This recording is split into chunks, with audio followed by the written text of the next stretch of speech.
Assalamu alaikum, my dear students. Hope you all are fine and spending your entire day at home only during this lockdown period. I know this is a tough time, but इंशाल्लाह ये time भी निकल जाएगा। और रह गई आपकी studies की बात, तो we are trying to approach you through this online medium.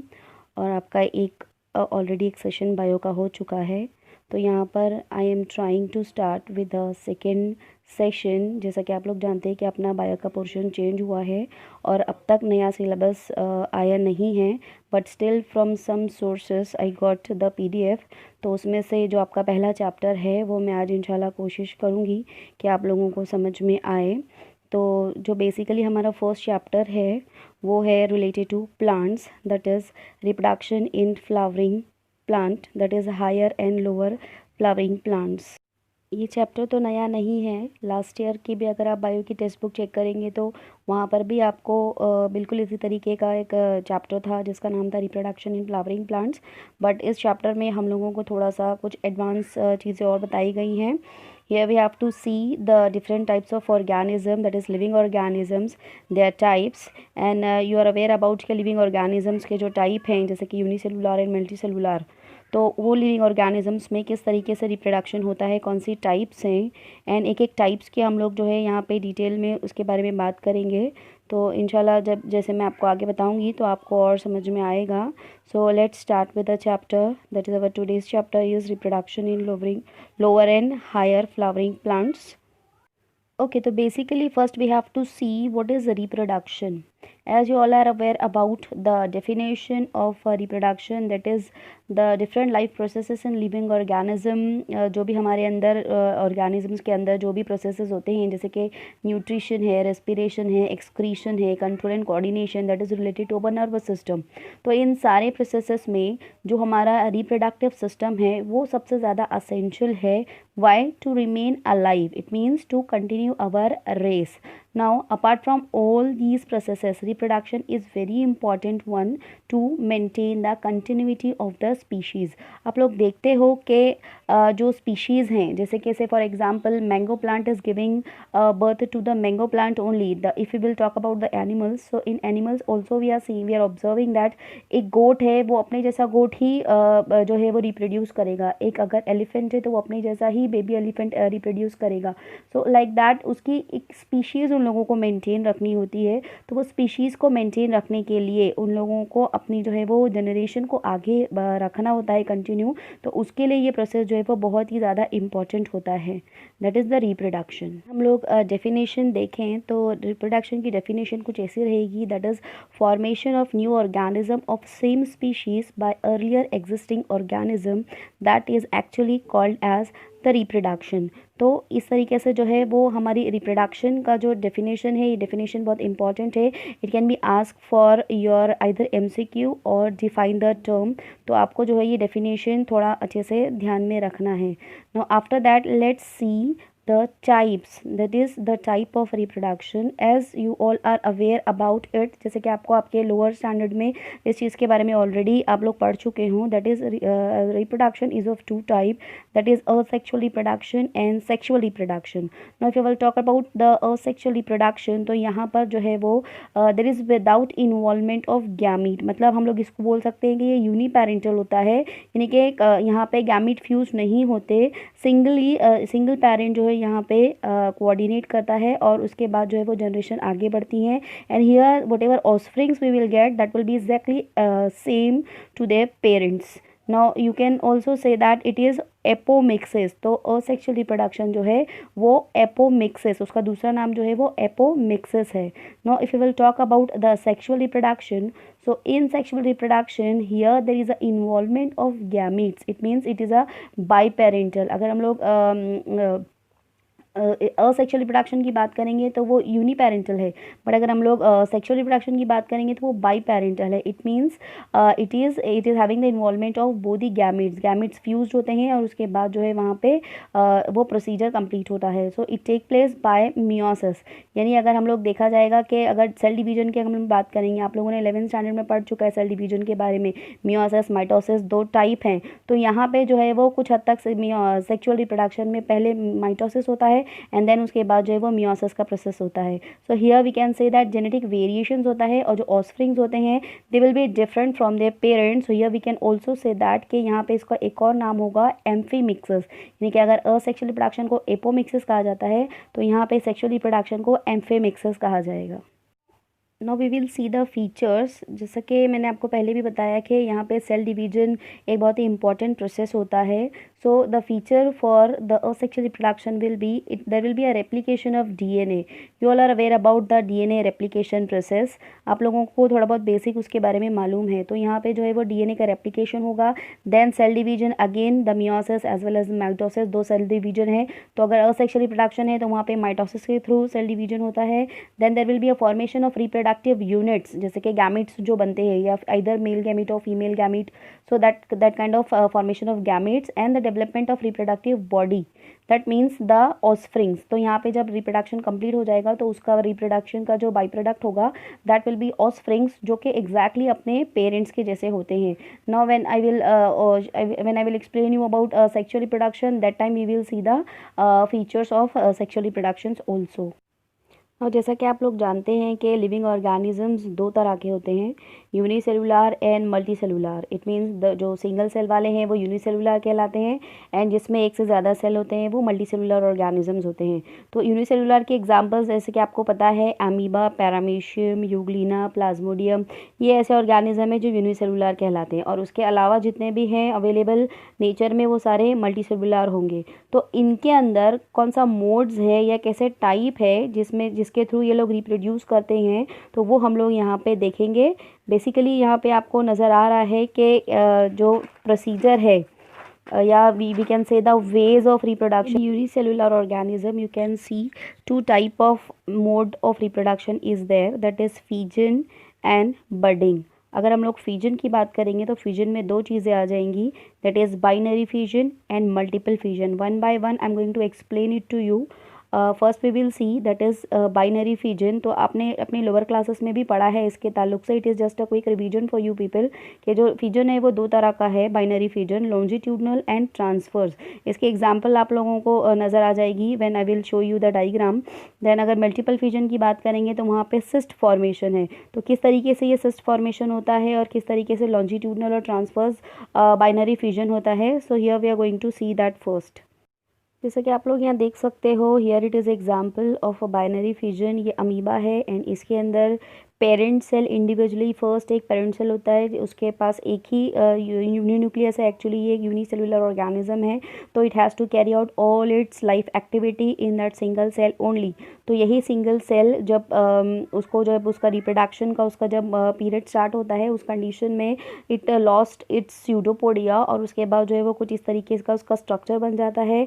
And after that first उसका जो central part that is the nucleus होता है, वो न्यूक्लियस फर्स्ट डिवाइड होना स्टार्ट होता है. उसमें क्लीवेज फॉर्मेशन होता है एंड देन ये क्लीवेज धीरे धीरे जो है वो गहरा होता जाता है. एंड देन उसके बाद न्यूक्लियस का कंप्लीट डिवीजन हो जाता है.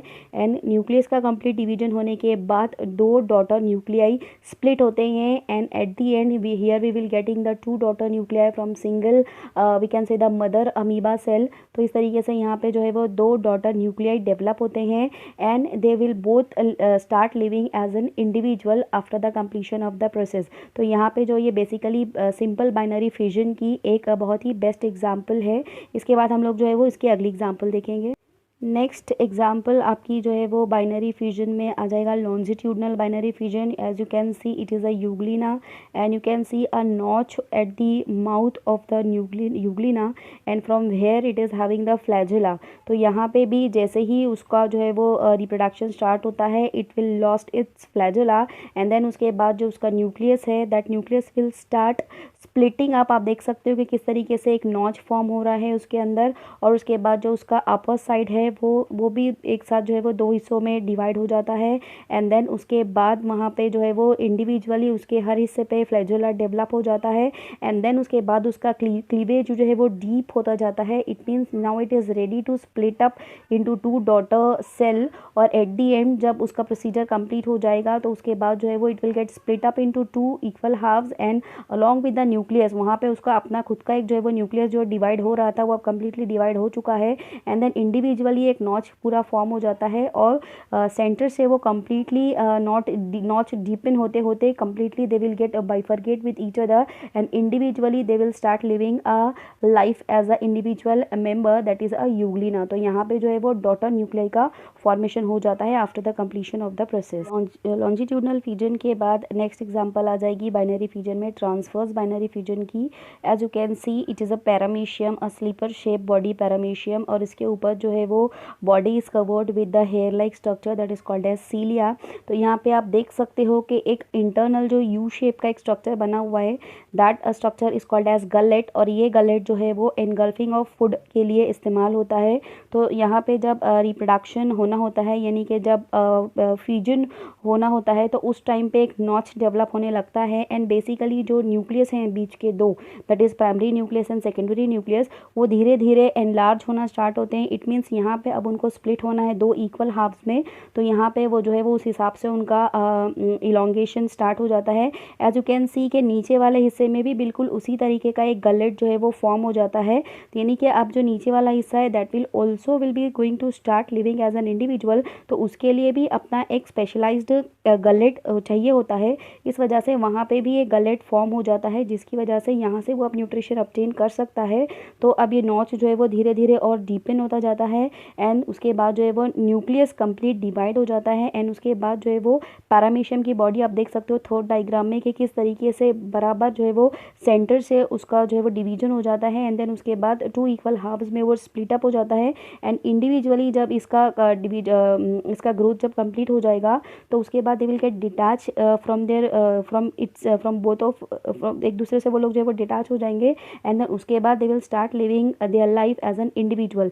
यानी कि अब इंडिविजुअल जो मेंबर यहाँ से निकलेगा, यानी कि एक जो पेरेंट पैरामीशियम था उससे हमको एंड में दो डॉटर पैरामीशियम हमको मिले हैं। तो ये जो डॉटर पैरामीशियम जब उनके अंदर मेच्योरिटी जब वो अटेन कर लेंगे तो after attaining their maturity they will be start living their life as an individual, और उसके बाद जो है वो अगेन उनके अंदर जब रिप्रोडक्शन होगा तो सेम प्रोसीजर यहाँ पे रिपीट होगा और इस तरीके से जो है वो ट्रांसफर्स बाइनरी फ्यूजन के थ्रू इसके अंदर भी हमको जो है वो रिप्रोडक्शन का प्रोसीजर आगे मिलेगा एंड अगेन इस तरीके से उसकी जो है वो स्पीशीज मेंटेन रहती है और उसकी जनरेशन जो है वो बढ़ती रहती है through this procedure. Now after binary fusion जैसे कि आप लोग देख सकते हो कि बाइनरी फ्यूजन के बाद जो है वो मल्टीपल फ्यूजन उसका नेक्स्ट टाइप है एंड इस मल्टीपल फ्यूजन में हमको जो एग्जांपल देखनी है that is the cyst formation, और ये जो सिस्ट फॉर्मेशन है वो अमीबा की कैरेक्टरिस्टिक फीचर है। So let's see how cyst formation will take place. As you can see the parent amoeba, यानी कि जब आपको पता है कि अमीबा का स्ट्रक्चर कैसा होता है, बट जब अनफेवरेबल सिचुएशन होती है वहाँ पे उस सिचुएशन में जो स्यूडोपोडिया है वो हट जाता है, यानी कि अमीबा अपना स्यूडोपोडिया जो है वो हटा देता है या अनफॉर्चुनेटली वो हट जाता है उसकी बॉडी से एंड उसकी बॉडी जो है वो सर्कुलर शेप की हो जाती है एंड देन उसके बाद उसका जो सिंगल न्यूक्लियस है first the nucleus will start dividing itself, और उसके बाद जो है वो उसका आउटर कवरिंग वहाँ पे टफ होना स्टार्ट होती है, यानी कि सिस्ट फॉर्मेशन वहाँ पे स्टार्ट हो जाता है। और ये जैसे सिस्ट फॉर्मेशन स्टार्ट होगा यानी कि आउटर कवरिंग उसकी हार्ड हो जाएगी एंड उसके बाद का इंटरनल जो उसका सिंगल न्यूक्लियस था वो डिवाइड होना स्टार्ट हो जाता है एंड देन उसके बाद डिवाइड होते होते बहुत सारे न्यूक्लियस वहाँ पे ऑटोमेटिकली फॉर्म हो जाते हैं and then when there will be a favourable condition तो सिस्ट ब्रेक हो जाता है एंड सिस्ट ब्रेक होते ही जितने भी न्यूक्लियस अंदर डेवलप हो चुके थे दे विल लिबरेट और वहाँ से जो है वो बाहर निकलते हैं and then afterwards individual nucleus whatever has developed inside the cyst बाहर आने के बाद सिंगल न्यूक्लियर जो है वो सिंगल अमीबा के तौर पे एक नई लाइफ स्टार्ट करता है। तो वी कैन से कि यहाँ पे एक सिंगल न्यूक्लियस से बहुत सारे हमको अमीबा मिलते हैं, तो इसीलिए इस फ्यूजन का नाम जो है वो मल्टीपल फ्यूजन है, यानी कि बिगिनिंग में एक ही सिंगल सेल अमीबा होता है एंड सिस्ट फॉर्मेशन के बाद उसका न्यूक्लियस इस तरीके से डिवाइड हो जाता है कि एट दी एंड हमको बहुत सारे न्यूक्लियस या बहुत सारे अमीबा हमको मिलते हैं, इसीलिए इस फ्यूजन को मल्टीपल फ्यूजन कहा जाता है। सेम तरह का मल्टीपल फ्यूजन आप प्लाज्मोडियम में भी देख सकते हो। Here it is a Plasmodium. Plasmodium is also a unicellular organism और यहाँ पे भी सेम तरीके के सिस्ट फॉर्मेशन होता है एंड बहुत सारे इंटरनल न्यूक्लियाई डेवलप होते हैं and when the cyst will break तो बहुत सारे न्यूक्लियाई लिबरेट होंगे और उसके बाद जो है वो नया सेल जो बनेगा that will be the daughter cells of that particular plasmodium. Now after that we are going to see the budding, what actually budding yeast. Now yeast if you will you are aware about the yeast, तो yeast जो है ये इसके अंदर जो है वो budding का जो प्रोसीजर मेजर होता है वहाँ पे भी जो है स्टार्टिंग में एक बड डेवलप होना, एक नॉच जैसा छोटा सा बड डेवलप होना स्टार्ट होता है। एंड देन जो इंटरनल न्यूक्लियस है वो धीरे धीरे डिवाइड होता है। एंड देन जो बड है वो अपनी साइज़ में ग्रो बढ़ता रहता है बड वो, और उसके बाद उसकी जो है वो चेन से डेवलप हो जाती है। एंड जैसे ही वो मैच्योरिटी अटेन करता है, यानी कि उसको लगता है कि अब वो इंडिविजुअल अपनी लाइफ स्पेंड कर सकता है without the help of a parent, तो वहाँ पे से वो डिटैच हो जाता है। And wherever it will fall, तो वहाँ पे उसका जो है वो नया लाइफ को स्टार्ट करता है एज एन इंडिविजुअल। तो इस तरीके से जो है ये बडिंग इन ईस्ट में एक ईस्ट से बड डेवलप होता है when it will gate detach from the parent body, तो वहाँ पे वो नया बड डेवलप होता है, यानी कि डॉटर ईस्ट वीकेंड से वहाँ पे डेवलप हो जाता है। This is about the unicellular organism. Now let's see about the multicellular organism. In multicellular organism, the first mode of reproduction is fragmentation, and then the example is Spirogyra. Now let's see what actually happening in Spirogyra. आपको पता है कि Spirogyra जो है वो इस तरीके से बैंड्स में स्प्लिट अप होता है एंड उसका अपना जो है वो न्यूक्लियस होता है, अपना खुद का क्लोरोप्लास्ट होता है। तो जब उसकी फेवरेबल कंडीशन होती है तब वो फोटोसिंथेसिस का प्रोसेस परफॉर्म करता है, एंड जब फेवरेबल कंडीशन नहीं होती तो उसको जो है वो इस तरीके से डिवीजन की ज़रूरत पड़ती है। तो एज यू कैन सी कि जो सेप्टा होता है वो डिवाइड हो जाता है and nucleus will again split up into equal halves, और each septa when it will get degenerate from its parent body, individual septa जो है वो एक नया इंडिविजुअल के तौर पर अपनी लाइफ स्टार्ट करता है। एंड उसके बाद वहाँ पे जो वो इस तरीके से उसके अंदर जो है वो फ्रेगमेंटेशन का प्रोसेस होता है, यानी कि फ्रेगमेंट्स डेवलप होते हैं एंड इंडिविजुअल फ्रेगमेंट्स जो यहाँ पे मिलेगा वो एक एज अ न्यू इंडिविजुअल अपनी लाइफ जो है वो स्टार्ट करेगा। So that is about the fragmentation. Now let's see after fragmentation regeneration है जो कि प्लानेरिया में होता है। आप लोग आपके 10th स्टैंडर्ड में भी ऑलरेडी ये चीज़ पढ़ चुके हो कि प्लानेरिया के अंदर किस तरीके से फ्रेगमेंटेशन होता है। इफ़ एक्सीडेंटली अगर बॉडी कट हो जाती है तो कटिंग पार्ट से वहाँ पे नया उसका बॉडी पार्ट डेवलप हो जाता है। उसके अंदर इतनी ज़्यादा रीजनरेशन की क्वालिटी होती है कि जिसकी वजह से कट पार्ट से वो अपना नया सेम आगे का जो पार्ट होता है बॉडी का वो डेवलप कर सकता है। आप इसके अलावा भी ये चीज़ अपने डे टू डे लाइफ में भी ऑब्जर्व करते हो कि जो लेज़ार्ड है, वॉल्ड लेज़ार्ड है, एक्सीडेंटली कभी अगर हमने देखा है कि हमसे उसकी अगर दुम कट हो जाती है तो उसका टेल वाला पोर्शन जो है वो कुछ दिनों बाद अगर हम सेम लेज़ार्ड अगर हमको नज़र आ जाती है घर में तो उसकी टेल दोबारा जनरेट हो चुकी होती है। So that is the best example of regeneration we can take. After regeneration there is a turn of budding, that is another example of that is the reproduction. budding में actually hydra एक उसका example है।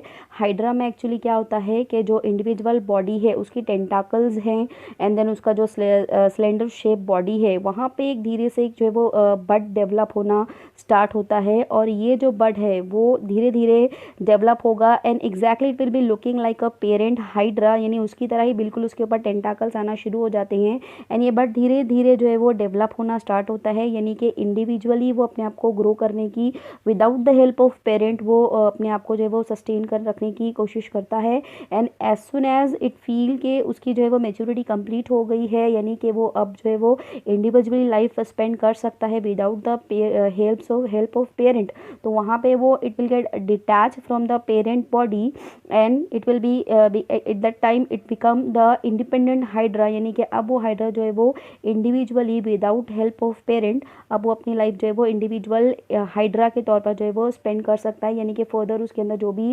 Life process activity होगी वो individual hydra के तौर पर जो है वहाँ पे स्पेंड कर सकता है वो ना। इसके अलावा जो है हमको एक और एग्जांपल यहाँ पे हम लोग देखते हैं जूओस्पोर की। स्पोरोजेनेसिस मतलब यहाँ पे हम लोगों को देखना है कि स्पोरोजेनेसिस मीन्स द जूओस्पोर्स जो होते हैं, जैसे कि दूसरे स्पोर फॉर्मेशन के बारे में आपने अपने लोअर क्लासेस में पढ़ा है, बिल्कुल उसी तरीके से जो है वो जूओस्पोर भी एक टाइप के स्पोर है जिसके अंदर जो जूओस्पोरांजियम यानी कि जो पेरेंट सेल होता है उसकी आउटर कवरिंग जो होती है वो टफ हो जाती है इन अनफेवरेबल सिचुएशन, और उसके बाद यहाँ पे जब उसके अंदर जो उसके न्यूक्लियस होते हैं again they will start dividing and redividing, and उसके अंदर डिवीजन इतना स्ट्रॉन्ग होता है कि एट अ टाइम बहुत ज़्यादा वो लोग जो है वो अपने अंदर स्पोर फॉर्मेशन कर लेते हैं एंड फ्लैजेला उसका हेयर लाइक स्ट्रक्चर जो है उसके लोकोमोशन में मदद करता है वो भी डेवलप होता जाता है। And as soon as the favourable condition जहाँ आ जाती है तो उसके बाद वो लोगों का जो आउटर लेयर है वो रप्चर हो जाता है and it will liberate out and individual what ever spore has develop in it, तो इंडिविजुअल जूओस्पोर जो है वो अपनी लाइफ एज अ इंडिविजुअल वहाँ पे स्टार्ट करता है। तो ये स्पोरोजेनेसिस भी एक एग्जाम्पल आ जाएगी मल्टीसेलुलर ऑर्गेनिज्म में रिप्रोडक्शन की। Now after that the last part of multicellular organisms का जो रिप्रोडक्शन है उसमें that is the vegetative reproduction. अगर हम लोग वेजिटेटिव रिप्रोडक्शन की बात करेंगे तो यहाँ पे जो है वेजिटेटिव प्रोपैगेशन एक्चुअली इसको बोलते हैं, यानी कि इंडिविजुअली जब जो जुवेनाइल स्टेज के बाद वाला स्टेज होता है प्लांट लाइफ में, वहाँ पे प्लांट कैसे रिप्रोड्यूस करते हैं विदाउट द फ्यूजन ऑफ गैमिड, तो ये भी एक तरह का जो है वो रिप्रोडक्शन होता है प्लांट में। तो एक्चुअली ये दो तरह का होता है, that is natural vegetative propagation and artificial vegetative propagation. In naturally जो प्रोसीजर होता है प्लांट के अंदर प्रोपैगेशन का वो, और आर्टिफिशियली हम कैसे मदद कर सकते हैं प्रोपैगेशन में। लेट्स सी दोज टेक्निक, यानी कि हम लोग पहले नेचुरल प्रोपैगेशन देखेंगे एंड देन उसके बाद I will explain you some methods of artificial propagation also. Vegetative propagation की अगर बात की जाए तो you are aware about this procedure. आप लोगों ने अक्सर घर में देखा होगा कि जो पोटैटो है, जो आलू होते हैं, उसमें बारिश के सीज़न में या जब नमी होती है मौसम में, तो उस वक्त उसके ऊपर वाइट वाइट कुछ डेवलप हो जाता है, that is called as eyes of potato. तो अगर हम लोग वो उसका उतना हिस्सा निकाल देते हैं and if you will so it in the soil, तो हमको जो है वो वहाँ से नया पोटैटो प्लांट देख हम लोगों को जो है वो मिल जाएगा। देन उसके अलावा हम लोग ओनियन में भी इस चीज़ को ऑब्जर्व कर सकते हैं कि जो उसकी अपर का हिस्सा होता है वहाँ पे कुछ ग्रीनिश अगर ऐसा स्प्राउटिंग जैसे उसकी निकलती है, तो अगर वो वाली प्याज को भी अगर हम लोग मिट्टी में दबा दें तो वहाँ से भी हमको जो है एक नया प्लांट मिल जाएगा। तो इस तरीके से without involvement of any seed और any other procedure, simply plant part को हम लोग अगर शो कर देते हैं और वहाँ से हमको जो है वो नया प्लांट उसी की स्पीशीज़ जो है वो हमको मिल जाती है, तो that is called as the vegetative propagation. उसके अलावा हम लोगों ने देखा है ब्रायोफाइलम एक प्लांट है जिसको पान फटी भी कहा जाता है। यू माइट हैव हर्ड के जो किडनी स्टोन की जो प्रॉब्लम होती है उसमें एडवाइस किया जाता है कि वो उसका लीफ हमको जो है वो खाना चाहिए। तो उसके अंदर बहुत ज़्यादा स्ट्रांगली वेजिटेटिव प्रोपैगेशन का प्रोसीजर हमको या उसका देखने को मिलता है कि हम उसको सिर्फ सिंपली कट करें पीसेस में और इंडिविजुअल पीस को हम लोग शो कर दें, तो वहाँ पे हर एक पीस से हमको नया प्लांट वहाँ पे मिलेगा। So that is a very strong vegetative propagation we can see in the bryophyllum plant. इसके अलावा भी 11th स्टैंडर्ड में आप लोगों का एक चैप्टर था मॉर्फोलॉजी ऑफ फ्लावरिंग प्लांट, उसमें भी आपको वेजिटेटिव प्रोपैगेशन की बहुत सारी एग्जांपल्स वहाँ पे आपको थी, जैसे रनर है, ऑफसेट है, ट्वाइनर है। तो ये बहुत सारी एग्जांपल्स ऑलरेडी आप लोग जो है वो वेजिटेटिव प्रोपैगेशन की देख चुके हो। तो ये ऐसा नेचुरल मेथड है जिसके थ्रू प्लांट के अंदर रिप्रोडक्शन का प्रोसेस ऑटोमेटिकली कंप्लीट हो जाता है और कभी कभी हमको जो है वो उसमें मदद करनी पड़ती है। तो नेचुरल वेजिटेटिव प्रोपैगेशन की मैंने जो एग्जांपल बताई, जैसे आइज ऑफ पोटैटो है और द ब्रायोफाइलम प्लांट है, और one more plant is there that is called as mother in law's tongue. वो प्लांट में भी अगर आप सिंपल उसका ट्विग उसका कट करते हो और उसको सो करते हो प्लांट में, तो वहाँ से नया प्लांट आ जाएगा, यानी कि कोई सीड की या कोई रूट की उसमें ज़रूरत नहीं है। तो ये तो बात हुई नेचुरल मेथड की। Let's see the artificial method of vegetative propagation. If I will talk about artificial vegetative propagation, तो यहाँ पे we have to help plant for its propagation. बहुत सारे मेथड्स अवेलेबल हैं, बहुत एंशिएंट मेथड है जो भी आर्टिफिशियल या के आर्टिफिशियल प्रोपैगेशन के। इसमें आप लोग ले सकते हो cutting, then layering, grafting, air layering का प्रोसीजर मैं आप लोगों से डिस्कस कर चुकी हूँ, देन कटिंग है, ग्राफ्टिंग है, as you can see in photo. तो यहाँ पे जो है वो बहुत सिंपल सिंपल प्रोसीजर के थ्रू प्लांट्स को एक दूसरे से टाई किया जाता है। जैसे कि आप लोग ग्राफ्टिंग में देख सकते हो, तो जो सायॉन है और जो उसका पेरेंट ब्रांच है उसको जब हम लोग टाई करेंगे तो वहाँ से जो नई ब्रांच निकलती है वो पेरेंट प्लांट की एग्जैक्टली आइडेंटिकल होती है। तो इस तरीके से जो है हम लोग प्लांट की मदद कर सकते हैं through artificial method for its propagation technique. So all it is about the sexual reproduction. Hope you might have understood. अगर आपको फिर भी कोई डाउट रहता है तो you can text me and we will be going to solve your doubts inshallah. And next class I will explain you about the sexual reproduction. तो अब जो हम लोगों ने अब तक पार्ट कंप्लीट किया है, as you are aware about my habit, आपको जो है वो उसको रीड करना है। PDFs आर अवेलेबल, आप थोड़ा सा सर्च करो और वहाँ पे आपको जो है वो टेक्स्ट बुक का PDF मिल जाएगा। फर्स्ट चैप्टर का जो भी पार्ट हमने अब तक कंप्लीट किया that is the asexual part, इसको आप लोग थोड़ा सा रीड करोगे एंड इंशाल्लाह when next time I will be online that time I will bring the content for sexual reproduction for you people. So till that take care, अल्लाह हाफिज़।